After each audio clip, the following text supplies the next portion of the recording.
तुम्ही पाहू शकता मस्त गरमागरम आपले पराठे तयार झाले आहेत. असं वाटतंय लगेच खायला घ्यावं. तुम्ही कशाबरोबरही हे खाऊ शकता. तर इथं 6-7 बटाटे घेतले आहेत. ते मधून चिरून थोडंसं मीठ घालून कुकरमध्ये उकडून घेतलेत.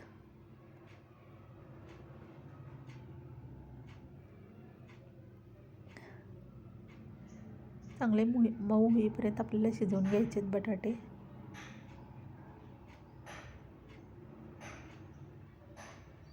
आणि वाटण्यासाठी 6-7 हिरव्या मिरच्या, लसूण 10-12 पाकळ्या आणि आलं. इथं पीठ थोडंसं तेल आणि मीठ घालून छान घट्टसर भिजवून घेतलं आहे. तोपर्यंत आपण हे कुटून घेऊया. लसूण, हिरवी मिरची, थोडं तिखट आवडत असेल तर मिरचीचं प्रमाण वाढवलं तरी चालतं. जिरे 1 छोटा चमचा. इथं बटाटे उकडलेत आपले. ते स्मॅशरने किंवा वाटीने जरी असं बारीक करून घ्यायचं आहे.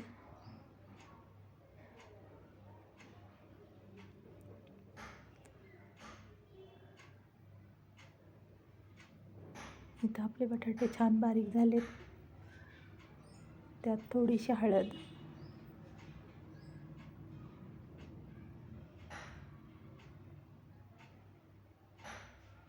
लाल तिखट 1 चमचा,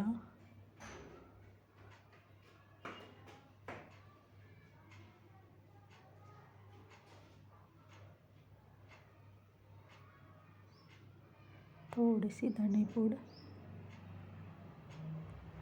आवडत असेल तर थोडासा गरम मसाला, कांदा बारीक चिरून घ्यायचा आहे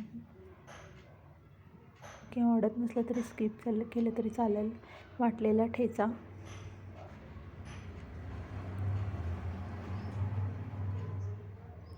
चवीपुरतं मीठ, कोथिंबीर चिरलेली. सर्व साहित्य छान मिक्स करून घ्यायचं आहे आणि वरून थोडीशी कसुरी मेथी घालायची, त्यामुळे छान टेस्ट येते. आता एक सारणाचा गोळा घ्यायचा आहे. स्टफिंग आपल्याला भरपूर घालायचं आहे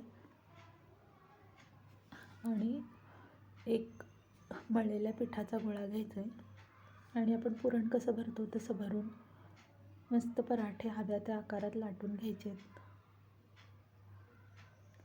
आणि बटरवर किंवा तुपावर, साजूक तुपावर जरी भाजले तरी छान लागतात.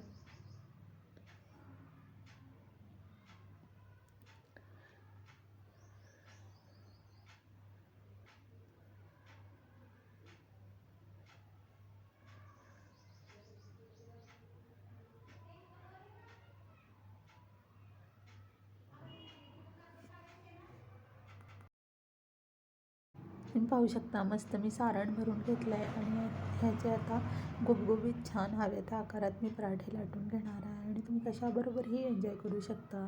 साजूक तुपाबरोबर, लोण्याबरोबर किंवा दह्याबरोबर, लोणच्याबरोबर.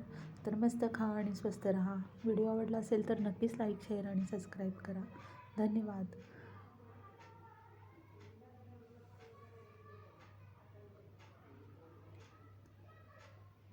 मी इथं तुपावरच भाजलेत. छान दोन्हीकडून छान क्रिस्पी होईपर्यंत मी भाजून घेतलेत.